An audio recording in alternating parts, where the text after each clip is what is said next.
Her eyes widened. "I would prefer it didn't." "Well then, a trip to Virginia City it is. Now, about tomorrow. I'd like to start on the inside, if that's all right with you." She eyed the pot-bellied stove in the corner. "Must you?" He approached the desk. "If you're uncomfortable having me there by myself, then I could do the work when you're home, in the evenings."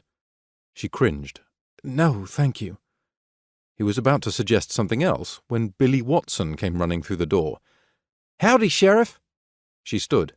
"Billy, what are you doing here? Where's your mother?" She looked around to see if Mrs. Watson was nearby. "Ma's at home. I came to see you." He grinned. She came around the desk and leaned against it. "Really? What for?" He grinned at Conrad before turning back to her.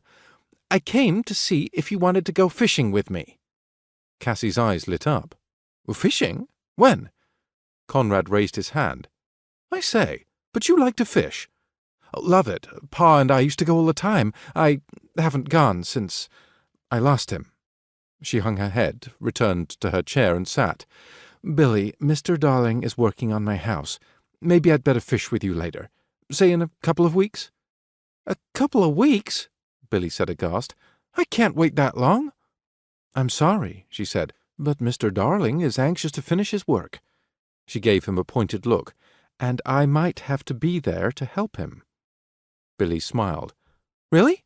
Maybe I can help too." He aimed his smile at Conrad. He had the sneaking suspicion Billy was up to something. He himself used such a smile recently to get his way. Sterling was wise to him, as were Irving and Phileas. Wallace and Oliver, on the other hand, hadn't caught on yet. "I don't see how you can help, young man. For one, you're too short." "I am not," Billy shot back. "I'm taller than Flint and Lacey." Cassie laughed. "Well, that's because they're younger than you." Billy frowned and sank onto a nearby stool. "Oh, right. Cheer up, young man. I'm sure there's a few things you can do." Conrad pulled out his pad and looked at his list.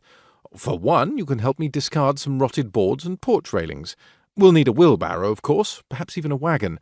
But with your help, I can get the job done in no time." "Conrad," Cassie warned, "speak to his mother first." "Of course." He winked at Billy, who gave him an exaggerated wink in return. Now he knew the boy was up to something. But what? He put his pad and pencil back in his pocket. "What time shall I start tomorrow?" Cassie sighed as if the weight of the world was on her shoulders. Right after breakfast, if you want. But you'll still have to speak to Billy's parents." He noted her drooping shoulders and the dark circles under her eyes. He hadn't noticed them that afternoon.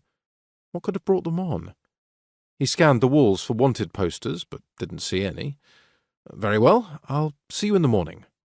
Cassie nodded, seeming sad. She wasn't even sparring with him. He motioned to Billy. "Come along, lad. Let's go speak to your parents about your future as a carpenter." "I don't want to be a carpenter," Billy said. "I want to be a sea captain.